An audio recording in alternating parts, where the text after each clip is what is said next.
A single sheet of paper has redirected the course of empires. Personal letters, often written in secret or in moments of crisis, contain decisions and emotions that have toppled governments and forged unexpected alliances. By the end of this journey, you will understand how private words scribbled on parchment became more powerful than armies. How did a deathbed note from a conquering king shatter his vast empire? What desperate plea, rolled inside a carpet, captivated a Roman ruler and saved a queen? We will uncover the human stories behind 24 documents that changed our world. What do you believe gives a simple letter such immense power? Every word in these letters was amplified by the profound silence that preceded their arrival. In a world without telegraphs or telephones, a sealed document was the sole vessel for a monarch's command across vast distances. Weeks, even months, could pass between the moment a decision was penned and the instant it was read aloud in a foreign court. This immense time lag imbued each sentence with irreversible authority. A king's order to march his army could not be recalled once the courier had departed. The letter itself became a tangible piece of power, often carried by a trusted envoy who represented the sender's very person. The heavy wax seal, imprinted with a unique signet ring, was not just a security measure. It was a symbolic act transforming private thoughts into unchangeable official policy. A broken seal meant the message had been received, its contents now a force set into motion. This is why a single piece of parchment could dictate the fate of nations. The delay forced leaders to be decisive, and the physical nature of the document made those decisions permanent. With this understanding of the letter's weight in the ancient and medieval world, the staggering impact of our first example comes into sharp focus. It begins with a conqueror on his deathbed and an empire with no clear path forward. His final command was a spark thrown onto dry tinder. In the sweltering heat of Babylon, Alexander the Great lay dying, his body failing at just 32 years old. The sprawling empire he had built, stretching from Greece to India, now faced its greatest crisis. With his last breaths, he dictated a letter to his most trusted generals, a document meant to secure his legacy. His most famous instruction was that his empire should pass to the strongest. He likely meant this as a challenge to his most capable commander to seize control and hold the realm together. But in that room, the word strongest hung in the air, ambiguous and dangerous. Was it a literal call for a contest of might, or a metaphorical plea for a wise and powerful ruler? The letter, intended to provide clarity in a moment of panic, instead sowed instant confusion. Without a named successor, every general present saw a path to power for himself. The single, unified empire fractured almost overnight. Alliances formed and shattered as these powerful men, the Diadochi, turned on each other. The document meant to ensure continuity became the very instrument of dissolution. Within a generation, Alexander's world was carved into a collection of warring Hellenistic kingdoms. A lifetime of conquest was undone not by a foreign enemy, but by a few uncertain words on a page. This first letter reveals a profound truth, that the most powerful legacy can be shattered by a single, poorly defined idea. While Alexander's letter sowed chaos through ambiguity, another legendary message achieved its goal through perfect clarity and daring. A young queen, Cleopatra VII, found herself trapped. Her own brother's forces besieged her in the palace at Alexandria, cutting her off from her army and her throne. With nowhere left to turn, she composed a letter to the most powerful man in the world, the Roman general Julius Caesar. It was a masterpiece of persuasion, blending political cunning with a personal plea. She did not just ask for rescue, she offered him something invaluable: a stable and friendly Egypt, a breadbasket for Rome, and a strategic alliance against his rivals. But the letter itself was only half the strategy. Its delivery was a stroke of theatrical genius. Cleopatra had herself rolled inside a heavy carpet, a gift for the Roman general, and smuggled directly into his private quarters. When the carpet was unrolled at Caesar's feet, the queen emerged not as a desperate fugitive, but as a living embodiment of her own proposal. The written words had paved the way, but this stunning physical presentation sealed the deal. Caesar was captivated. He immediately intervened in the Egyptian civil war, restoring Cleopatra to her throne. Their partnership, born from that clandestine letter, would evolve into a powerful political and personal alliance that sent shockwaves through the Roman Senate. This was more than a rescue. It was a merger of two great powers, orchestrated by one woman's brilliant understanding of how to communicate. She knew that to move a powerful man, you must appeal to both his strategic interests and his personal imagination. Her letter did not just change her own fate. It temporarily fused the destiny of Egypt with the rising power of Rome, proving that a single, well-crafted message could be as decisive as any legion. The partnership between Caesar and Cleopatra, born from a secret letter, showed how personal diplomacy could reshape empires. But sometimes, the most transformative policies begin not with a public speech, but with quiet words exchanged between rulers. In the year 313, the Roman Empire was split between two co-emperors, Constantine in the west and Licinius in the east. They were not just political allies but brothers-in-law, a personal bond that became the channel for a historic shift. Before any grand proclamation was made, they engaged in a private correspondence, a series of letters discussing a radical idea, ending the state-sponsored persecution of Christians. These were not the polished words of a public decree, but the practical, administrative language of two leaders trying to manage a vast and diverse empire. Their letters reveal the careful negotiation behind the scenes. How would this new policy of religious tolerance be enforced by provincial governors? What would happen to confiscated property that had belonged to Christian communities? These were not abstract philosophical debates, they were logistical puzzles. The personal trust between Constantine and Licinius allowed them to work out the details of a policy that would fundamentally alter the Roman world. Their private agreement, solidified through these letters, became the foundation for the Edict of Milan. This public proclamation is often credited with establishing religious freedom, but it was the preceding personal correspondence that made it possible. The edict itself was the tree, but the letters were the roots, hidden from view yet essential for its survival. This demonstrates a powerful truth about governance, that the public face of history is often shaped by private, personal understandings. A conversation between two men committed to parchment and sent across the empire set the stage for a new relationship between faith and power, a change that would ripple through the centuries to come.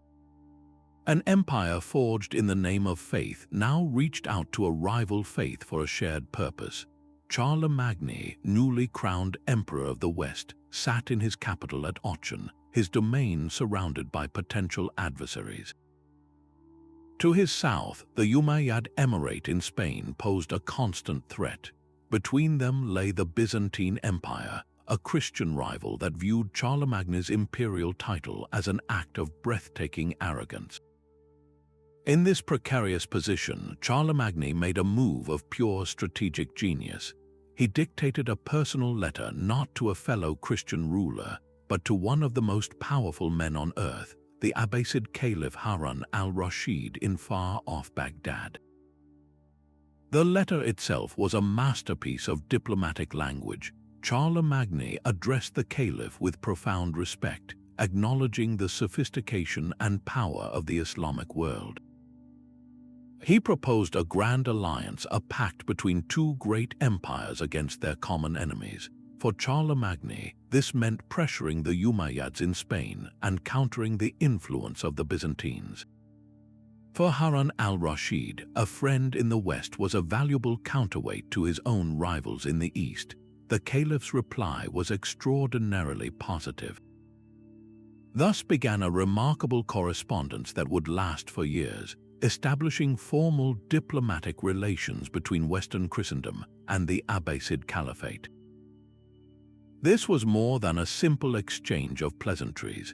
Harun al-Rashid sent lavish gifts, including an elaborate water clock and an elephant named Abul Abbas, which caused a sensation when it arrived in Charlemagne's court.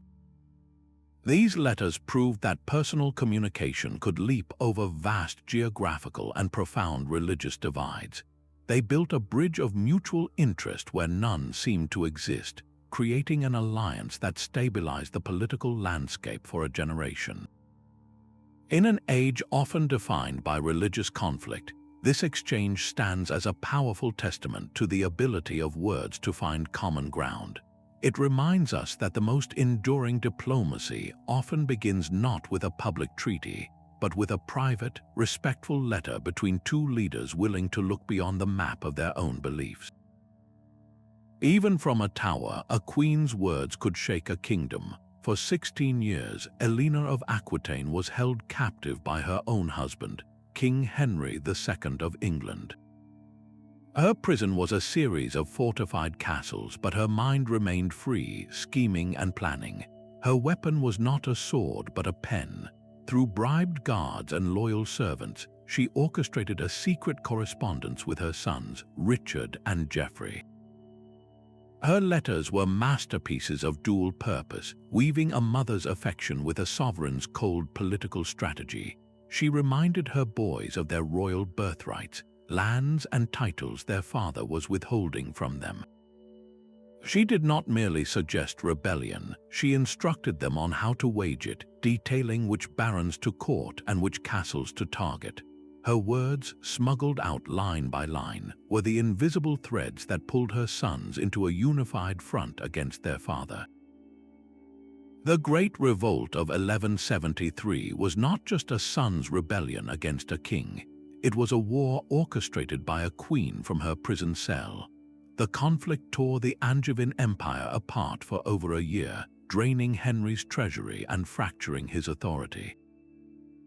Eleanor's letters prove that power is not always about physical presence, but about the ability to inspire action in others. A few carefully chosen phrases, passed hand to hand in the dark, could mobilize armies and threaten a throne. How many other revolutions, one wonders, were born not on battlefields but in the quiet solitude of a locked room? The arrogance of a king can blind him to a simple truth. In the year 1218, a new power was rising on the eastern steppes, and its leader, Genghis Khan, dispatched a letter to the powerful Shah Muhammad II of the Khwarezmian Empire. The message was a masterclass in calculated diplomacy. Genghis Khan began by acknowledging the Shah as his equal, a great ruler of the prosperous West, while referring to himself humbly as the ruler of the Sunrise Land. He proposed a treaty of peace and flourishing trade, opening the Silk Road between their two domains. But woven into this offer was a stark and unyielding principle, the absolute sanctity of his ambassadors. To harm an envoy was not just an insult, it was a declaration of total war.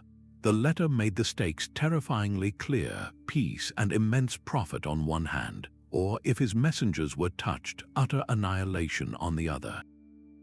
Shah Muhammad, seated in his splendid court, was infuriated.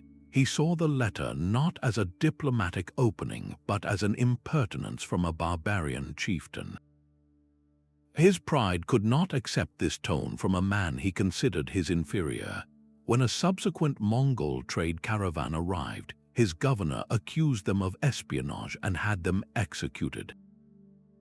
Genghis Khan, true to his word, sent one more embassy to demand justice, the surrender of the guilty governor. In a final, catastrophic act of defiance, Shah Muhammad had these ambassadors killed as well, some accounts say by burning their beards, a profound cultural insult. The response was not another letter, it was the thunder of hooves. The Mongol horde descended upon the Khwarezmian Empire with a fury that still echoes in history.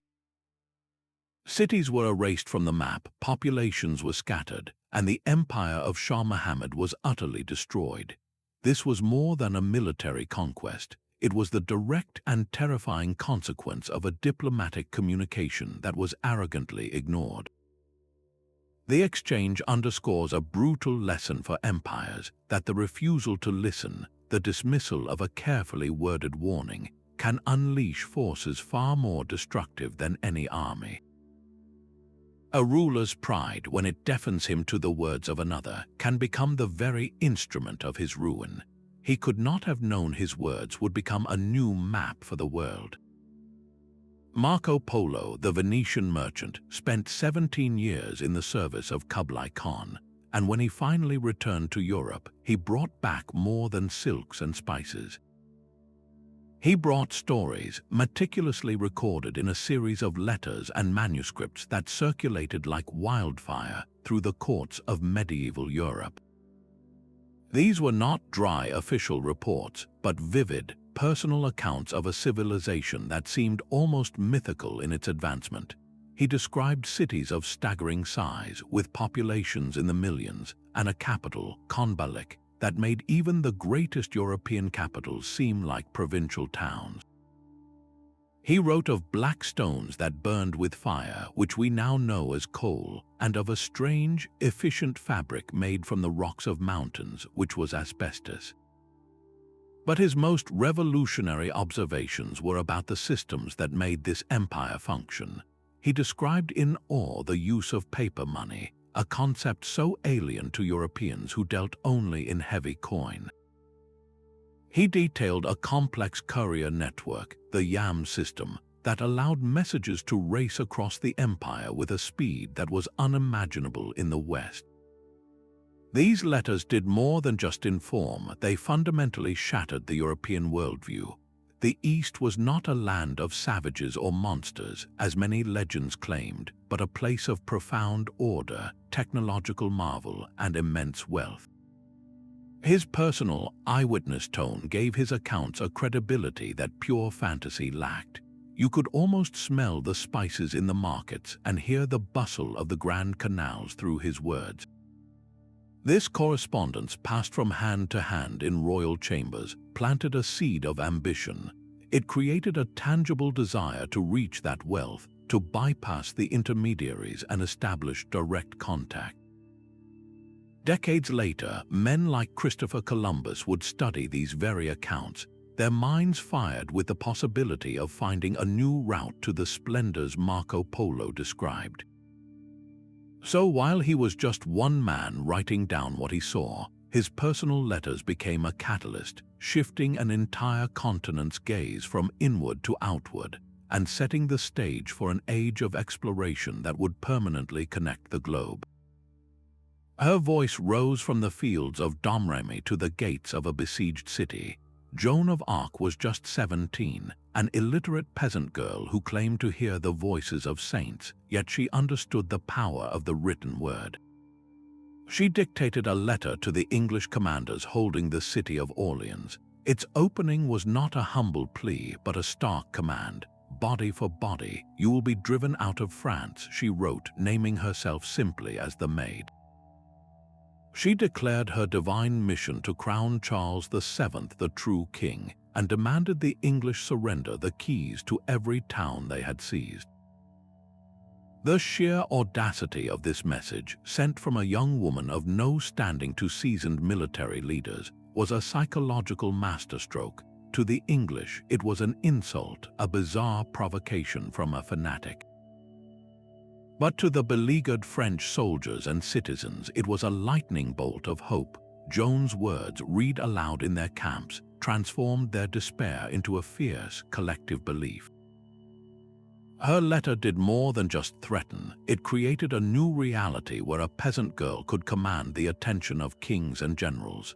Within days of its delivery, she led the French troops to a stunning victory, breaking the siege of Orleans and turning the tide of the 100 Years' War. This single document proves that the authority of a message does not always come from the rank of its author, but from the unshakable conviction behind it. Joan's voice, captured on parchment and sent into the heart of the enemy camp, became a weapon as potent as any sword, reminding us that the most powerful challenges to established power often begin with a single, defiant sentence. That letter from Marco Polo created a hunger, but it was a letter from Christopher Columbus that finally satisfied it with a specific destination. In February of 1493, as his ship, the Nina, limped into a Portuguese harbor after its harrowing return voyage, Columbus immediately composed a report.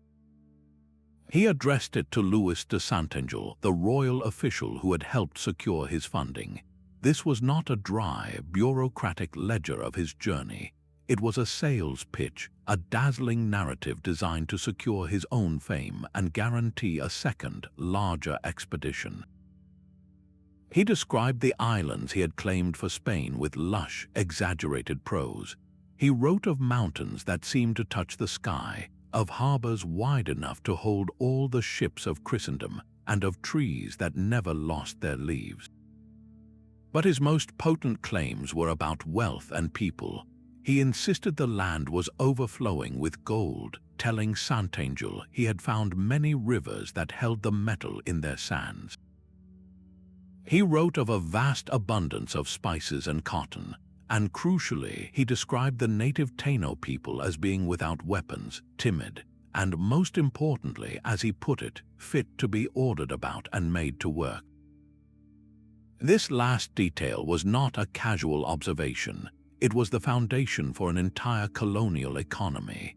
Columbus' personal letter blended a few kernels of truth with a grand tapestry of fantasy, creating an irresistible vision of a new world that was both fabulously wealthy and effortlessly conquerable. The Spanish court, recognizing the document's explosive potential, quickly had it translated and printed, spreading copies like wildfire across the courts of Europe. Kings in Portugal, England, and France who read these words felt a jolt of competitive panic. Spain had found a new route to the Indies, a land of unimaginable riches, and if they did not act immediately, they would be left behind. This single letter, a personal report from an ambitious explorer, did not just describe a discovery, it launched the scramble for the Americas. It turned a geographic fact into an imperial imperative, setting in motion centuries of colonization, conflict, and cultural exchange that would reshape the globe.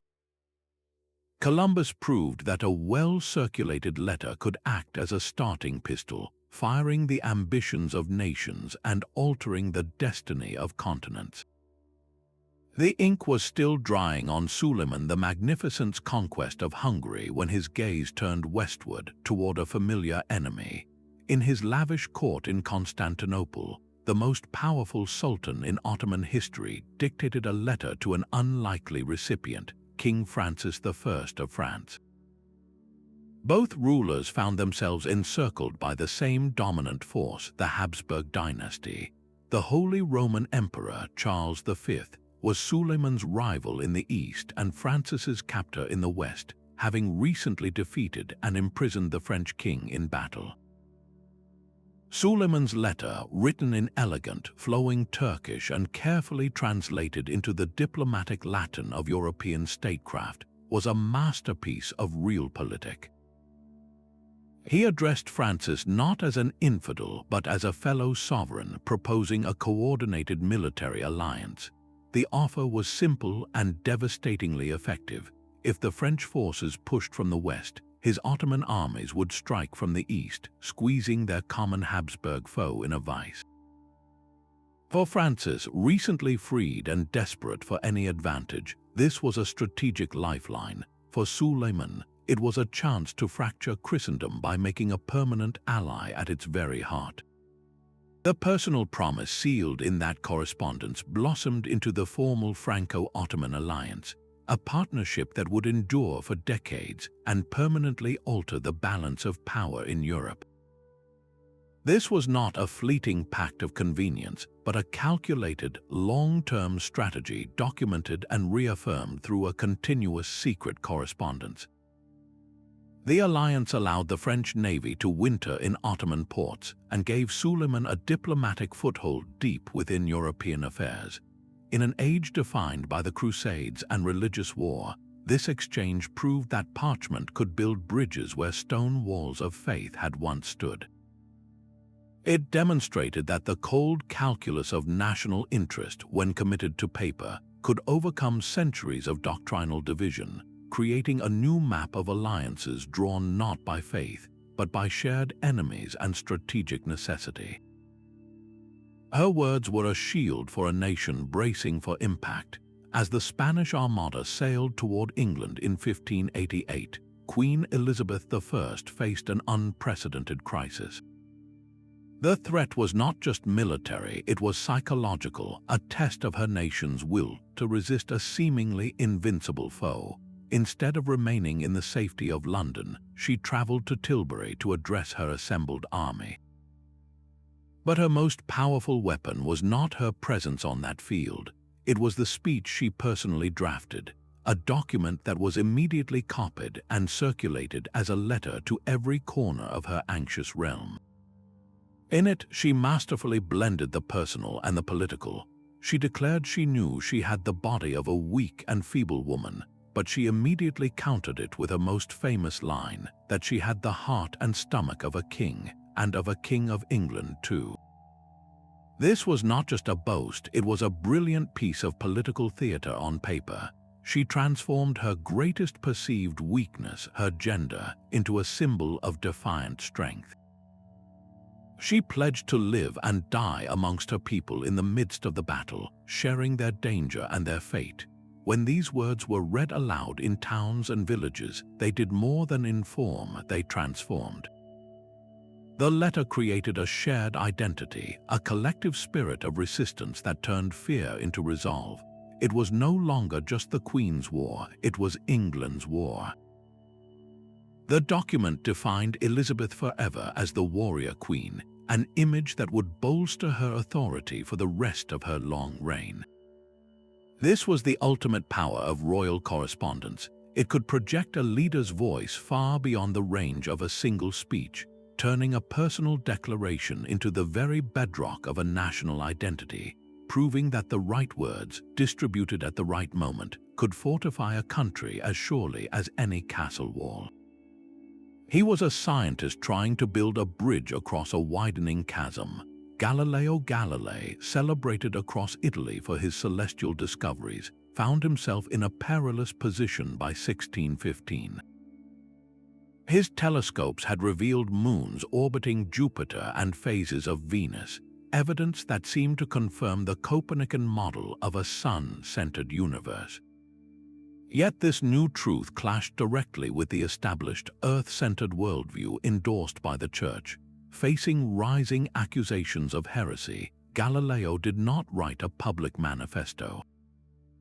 Instead, he composed a long, personal, and deeply reasoned letter to Christina of Lorraine, the Grand Duchess of Tuscany, a powerful and influential patron. His choice of audience was a stroke of genius. He was not confronting the institution head-on, but appealing to a sympathetic and powerful mind within it. The letter itself is a masterpiece of careful diplomacy and clear explanation. Galileo did not dismiss biblical scripture, he argued for a new way of interpreting it. He suggested that the Bible was written to teach humanity how to go to heaven, not how the heavens go, to explain the complex motion of the tides, which he believed was proof of the Earth's movement. He used a simple, relatable analogy, describing how water sloshes in a moving basin. He was translating radical astronomy into language a courtly patron could grasp and hopefully champion. This personal appeal was his shield, a way to navigate the dangerous intellectual territory between discovery and doctrine. For a time, it worked. The letter was circulated privately among powerful figures, protecting Galileo from immediate condemnation and buying crucial time for his ideas to take root. It stands as a brilliant example of how a single, well-argued personal letter could serve as a strategic tool, allowing a revolutionary scientific truth to find its voice and seek shelter in a world not yet ready to hear it. Galileo's careful words to the Duchess show that changing the world sometimes requires not a shout, but a persuasive whisper in the right ear.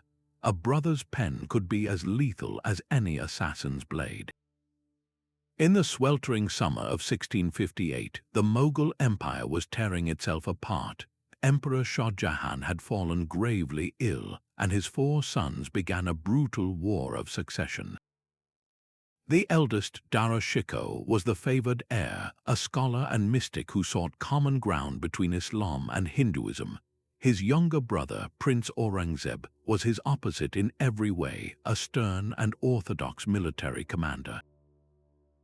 As their armies clashed, Aurangzeb executed a masterstroke not on the battlefield, but at his writing desk. He composed a long, meticulously detailed letter to their ailing father. This was not a simple declaration of rebellion. It was a legal and theological indictment of his own brother. Aurangzeb accused Dara Shikoh of heresy, of distorting the pure teachings of Islam with his unorthodox beliefs and his translations of Hindu texts like the Upanishads. He framed Dara as incompetent and dangerous, a ruler whose weak and syncretic faith would lead the empire to ruin. Every charge was crafted to resonate with the conservative Muslim nobility and to wound his father, who had long championed Dara. The letter did not just describe a conflict, it became the conflict's central weapon. Its persuasive, poisonous arguments turned a family squabble into an existential crisis for the empire's identity. When Aurangzeb's forces finally captured Dara, this documented condemnation served as his brother's death warrant. Dara was executed as a heretic, and Aurangzeb seized the throne, his path cleared by the charges he had so carefully written. This episode reveals a chilling truth about power, that in the hands of a determined prince, a personal letter could be the most effective instrument of all, transforming fraternal rivalry into a fatal accusation and rewriting the destiny of an empire with ink and accusation. A Tsar's thirst for knowledge became a national blueprint for industrial revolution. Peter the Great did not just tour Europe during his grand embassy in the late 1690s. He conducted a massive, state-sponsored intelligence operation, and he directed it personally through a stream of secret letters sent back to his agents. These were not vague royal commands. Peter's correspondence contained shockingly specific shopping lists for Western expertise. He wrote detailed instructions to recruit skilled shipwrights from Dutch yards, artillery officers from Prussia, and master miners from Saxony. He demanded the precise blueprints for new lathes and the secret techniques for casting superior cannons. One letter might obsess over the exact dimensions of a pulley block, while another would specify the salary to be offered to a promising Swiss engineer.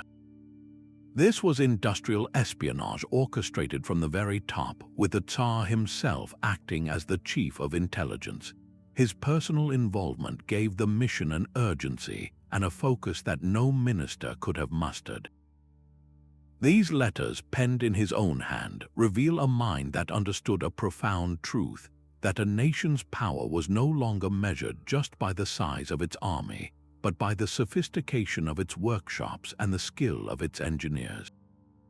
Through this targeted correspondence, Peter did not merely import foreign gadgets.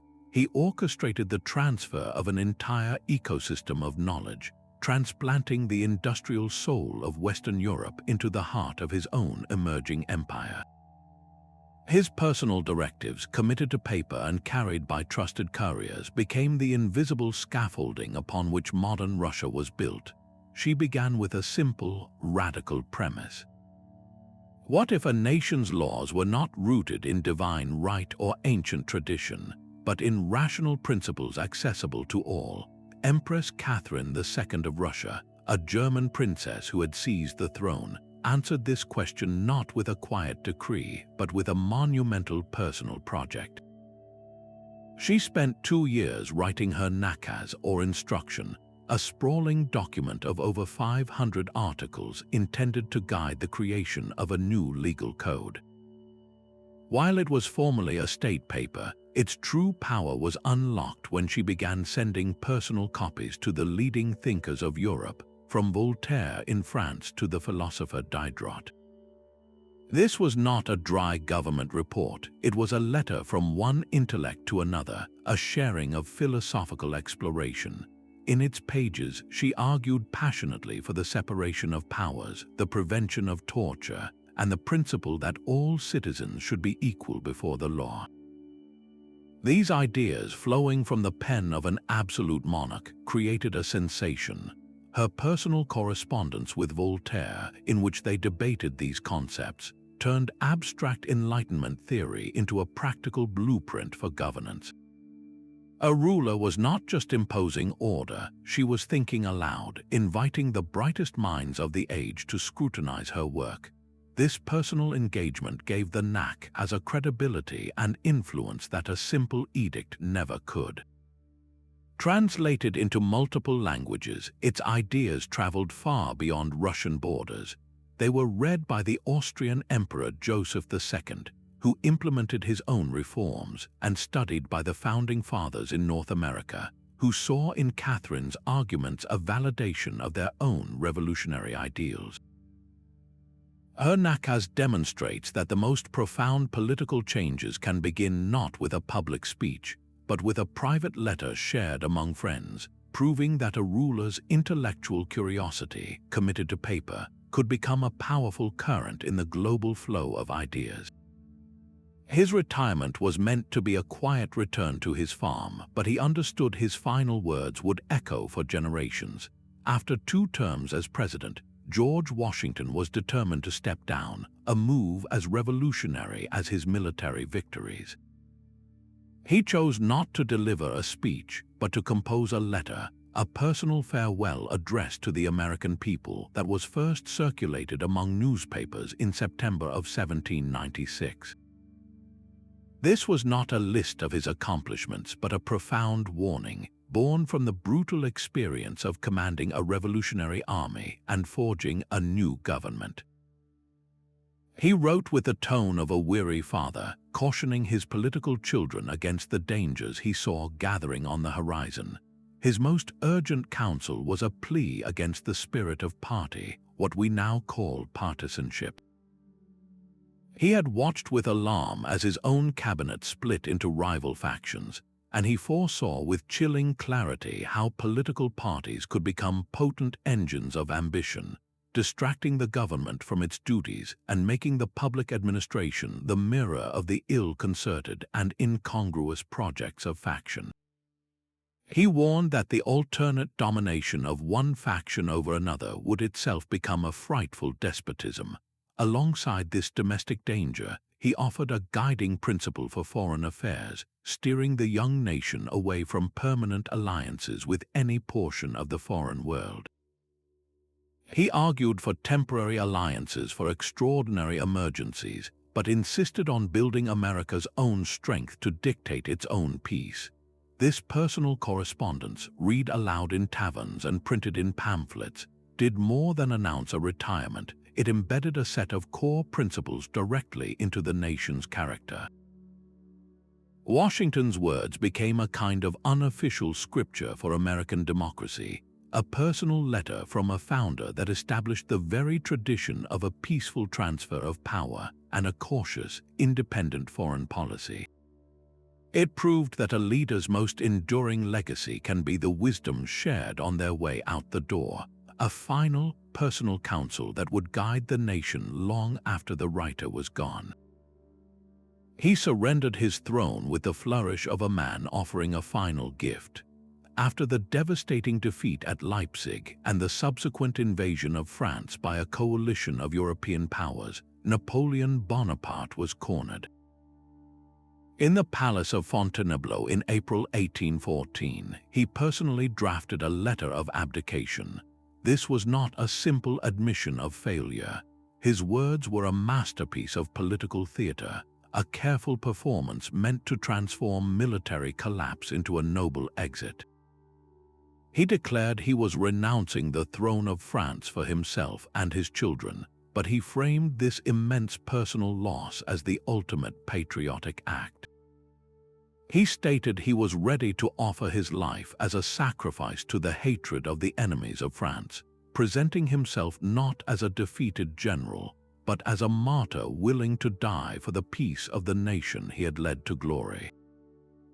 This phrasing was a deliberate echo of classical tragedy, casting him as the hero who falls for the good of his people.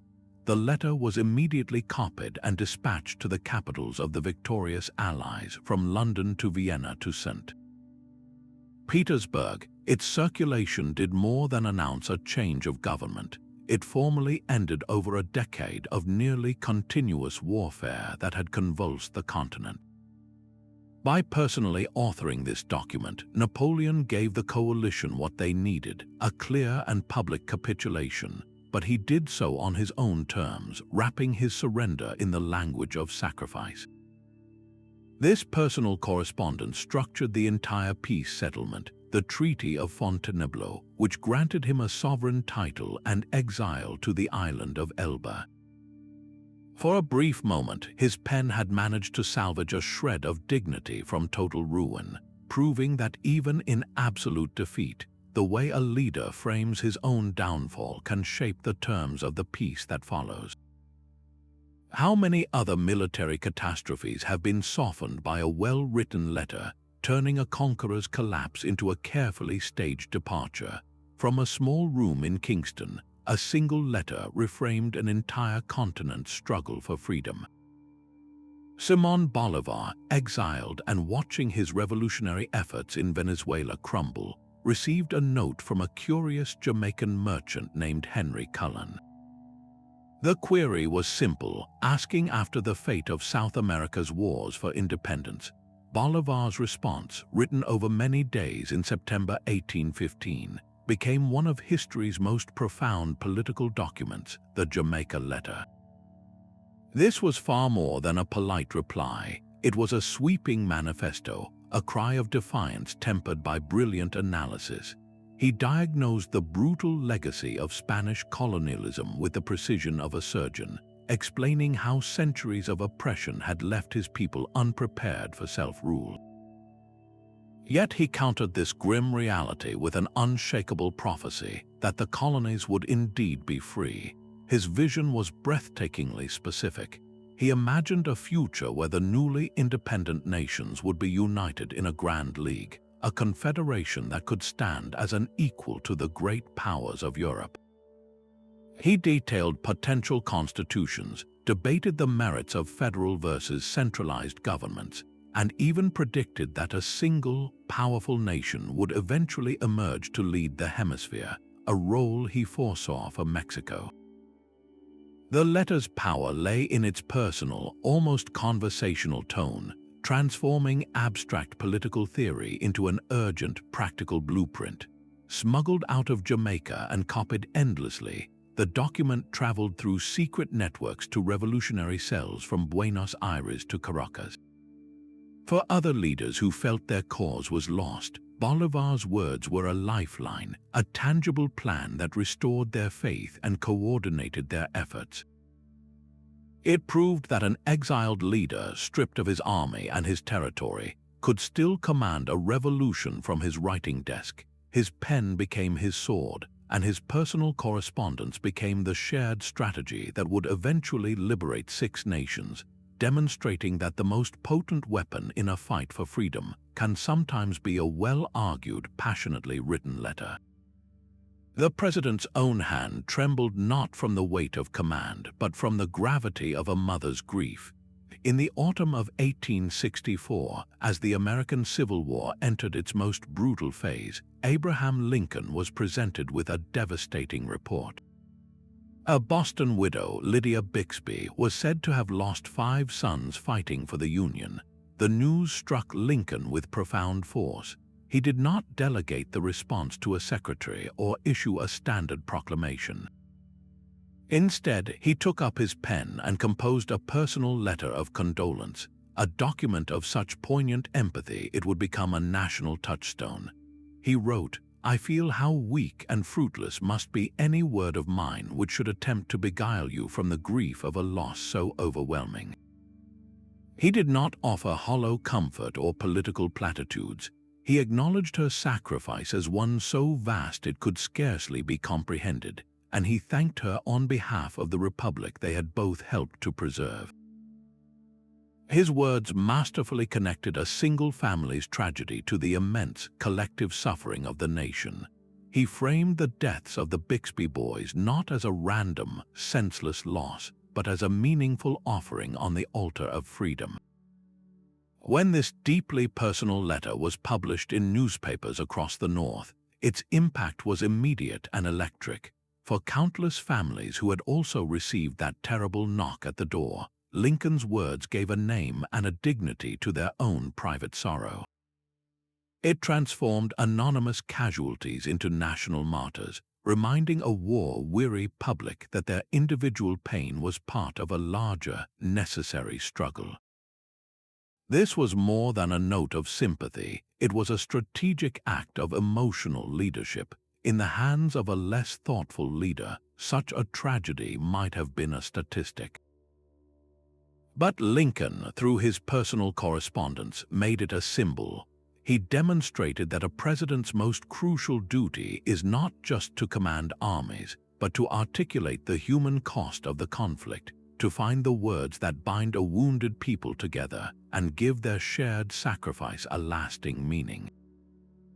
How many other leaders have understood that the pen, when dipped in genuine compassion, can be as vital to victory as the sword? A grandmother's scolding could halt the march to war. In the final days of 1895, news reached Queen Victoria of a reckless raid into the South African Republic, a territory dominated by German-backed Boers. The raid was led by a British colonial agent, Leander Starr Jameson, and it had been tacitly encouraged by the ambitious German Kaiser, Wilhelm II, who was also, fatefully, Victoria's own grandson. The Kaiser had even sent a provocative telegram to the Boer leader, Paul Kruger, congratulating him on repelling the invaders without appealing for the help of friendly powers, a thinly veiled threat against Britain. The British government was outraged, and the threat of a direct Anglo-German conflict suddenly felt terrifyingly real. Victoria, then 76 years old and the matriarch of Europe's royal families, did not summon her ministers for a lengthy debate. She went straight to her writing desk and drafted a personal, urgent telegram to Willy, her familial nickname for the Kaiser. Her message bypassed all formal diplomatic channels, cutting straight to the heart of the matter with a tone that blended imperial authority with a grandmother's stern disappointment. She called his Kruger telegram an unwise and unnecessary act, one that had deeply wounded British public opinion. She did not request, she demanded that he withdraw his support for any action that could embarrass her government or lead to conflict. This was not a negotiation between empires, it was a family intervention. The Kaiser, who both respected and was somewhat intimidated by his formidable grandmother, was taken aback. Faced with her direct personal appeal, his bluster evaporated. He swiftly backpedaled, assuring her of his peaceful intentions and effectively neutralizing the crisis. The formal diplomats and ambassadors were left to clean up the mess, but the real work had already been done over the telegraph wires between a queen and her grandson. This exchange reveals a hidden layer of power in the age of empires, where the most volatile international disputes could sometimes be cooled not by treaties, but by a sharply worded personal message from a family elder who refused to let a grandson's pride set the world on fire. Their telegrams read like pages torn from a shared childhood scrapbook. In the final, sweltering days of July 1914, as Europe teetered on the brink, Tsar Nicholas II of Russia and Kaiser Wilhelm II of Germany engaged in a frantic, last-minute correspondence. They wrote not as emperors of vast, mobilizing empires, but as Willy and Nicky, the familiar nicknames they had used since boyhood. The telegrams sent in English, their shared private language pulsed with a desperate personal urgency. "Nicky, please do not let this happen," one message would plead, while Willy would fire back an appeal to remember their long friendship and the peace they both desired. For a few fleeting days, this private channel between cousins became the last circuit breaker for a continent-wide explosion.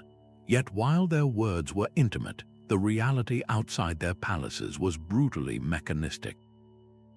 Railway timetables for mobilizing millions of men were already in motion, and complex treaties with France and Austria-Hungary were locking into place like gears in an unstoppable clockwork. The Willy-Nicky telegrams represent a profound and tragic paradox, the collision of a 19th-century world of personal royal diplomacy with the 20th century's impersonal war machinery. Each man genuinely believed his personal appeal could halt the march of events, but the institutions they commanded had grown too large, too complex, and too committed to be recalled by a fond memory or a familial nickname. The very system they presided over had developed a momentum of its own, one that no single relationship, no matter how heartfelt, could countermand. Their final, failed exchange stands as a haunting epitaph for an era, proving that when the machinery of war begins to turn, even the most personal letters from the most powerful men in the world can become mere scraps of paper, blown away by the winds of institutional fate. A moral philosopher now attempted to disarm a tyrant with a single sheet of paper. As the shadow of war fell across Europe in July 1939, Mahatma Gandhi, the global apostle of nonviolence, sat down to write a letter that would test the very limits of his philosophy. His chosen recipient was Adolf Hitler. The opening salutation alone was a calculated act of defiance, addressing the Führer not as an enemy but as a dear friend. This was not a gesture of naive friendship, but the core of Gandhi's strategic argument, an appeal to a shared humanity he believed existed even within the most brutal of men. The letter itself was a remarkable blend of stark moral condemnation and cold, practical warning. He condemned the Nazis' methods as monstrous and degrading to humanity, yet he framed his plea not as a threat, but as a prediction born from historical observation. He warned Hitler that his ambitions would ultimately fail, not because of military defeat, but because the very violence he unleashed would inevitably consume him. A structure built on a foundation of brutality, Gandhi argued, could never stand the test of time. This deeply personal document was never delivered through official channels, its path blocked by the British government, but its contents were swiftly circulated among allied and neutral nations. Its power lay not in its direct impact on its intended recipient, but in its profound effect on the global conversation. By framing the coming conflict in the starkest moral terms, Gandhi's letter gave the Allied cause a philosophical backbone that transcended mere territorial disputes or political rivalries. It was a public demonstration that nonviolence was not passive, but an active, courageous confrontation with evil. This correspondence stands as one of history's most audacious attempts to counter the force of arms with the power of an idea, proving that even when a letter fails to reach its destination, its message can still alter the moral compass of a world at war. His words landed not as a promise of easy victory, but as a summons to shared hardship. On May 13, 1940, Winston Churchill stood before the House of Commons for the first time as Prime Minister. The situation was catastrophic. Nazi Germany had overrun Western Europe, and British forces were reeling from the evacuation at Dunkirk. The speech he delivered was brutally honest, yet it was the written text, circulated as a personal minute to his cabinet and then to Allied governments, that cemented its power. He offered his country nothing but blood, toil, tears, and sweat. This was not a political slogan designed to please. It was a stark, personal pledge from a leader to his people. He was telling them the truth, that the road ahead would be one of unrelenting struggle. This directness, committed to paper, transformed a moment of potential despair into one of grim, collective resolve. The correspondence made his personal vow an official government position, a line in the sand that told the world Britain would not negotiate. The phrase became a mantra, printed in newspapers and repeated in homes and factories, uniting a nation under a single, somber purpose. Churchill's personal draft did more than describe a policy. It forged a national identity in the crucible of imminent invasion. His written words demonstrated that a leader's greatest strength in a crisis is not the ability to predict a happy ending, but the courage to define the terrible cost of victory, and in doing so, to make that victory possible. How many other nations have found their strength not in a guarantee of success, but in a leader's honest acknowledgement of the struggle ahead? Two men held the future of the world in their hands, and they chose to write to each other. In October of 1962, as the United States and the Soviet Union stood on the brink of nuclear war over missiles in Cuba, the official channels of diplomacy had become a cacophony of threats and ultimatums. It was in this furnace of tension that President John F. Kennedy and Premier Nikita Khrushchev opened a secret, personal backchannel. Kennedy himself supervised the drafting of these crucial letters, bypassing the rigid protocols of the State Department and the Soviet Foreign Ministry. Their exchange was not a series of diplomatic notes, but a raw, personal negotiation. Khrushchev's famous long, emotional letter on Friday, October 26th, pleaded for a peaceful way out, comparing the escalating crisis to a knot that was being pulled so tight it would soon have to be cut with a sword. He proposed a direct deal, the removal of Soviet missiles from Cuba in exchange for American promise not to invade the island. Then, the very next day, a second, more formal and demanding message arrived from Moscow, complicating the offer. Faced with this contradiction, Kennedy made a fateful decision. He chose to ignore the second, harder-line letter and respond personally only to the first, more conciliatory one. He agreed to the core bargain Khrushchev had proposed, while also secretly agreeing to withdraw American missiles from Turkey at a later date. This personal correspondence created the space for a face-saving compromise where a formal exchange of demands would have failed. The private letters allowed both leaders to step back from the abyss without appearing to back down in front of their own governments or the world. They built a sliver of essential trust, a human connection that acknowledged the mutual catastrophe they were trying to avoid. In the age of instant annihilation, the slow, considered nature of a written letter provided a vital pause, a moment for reason to temper panic. This final example in our series brings the power of the personal letter into the modern era, proving that even when the stakes are the survival of humanity itself, a direct, thoughtful message between two people can still be the most powerful tool for peace. These 24 letters form a secret history of power, written not in grand proclamations but in private hands. A closer look reveals they all share a powerful formula, a blend of ingredients that gave them world-changing force. First, each one masterfully wove the personal with the political.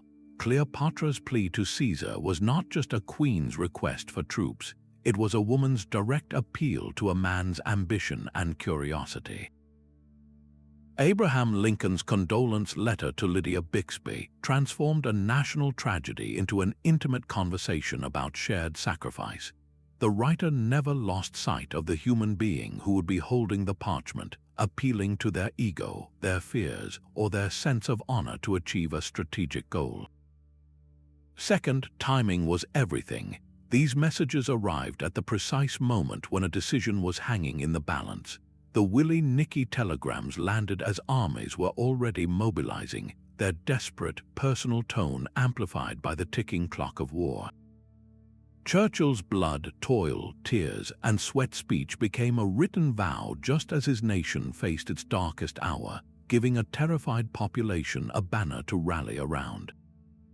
A letter that arrives a week too early or a day too late is often just a footnote. Third, the very effort of sending a letter gave it immense weight.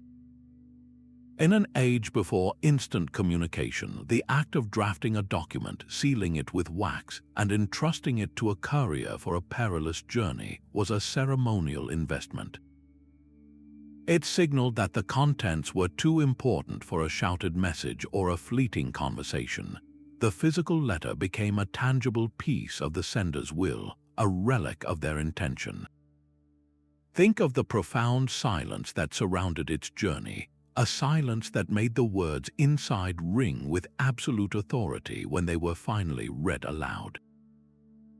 This combination of personal voice, perfect timing, and physical presence turned simple correspondence into historical pivots. They succeeded because their authors understood that to move empires, you must first move the people who command them.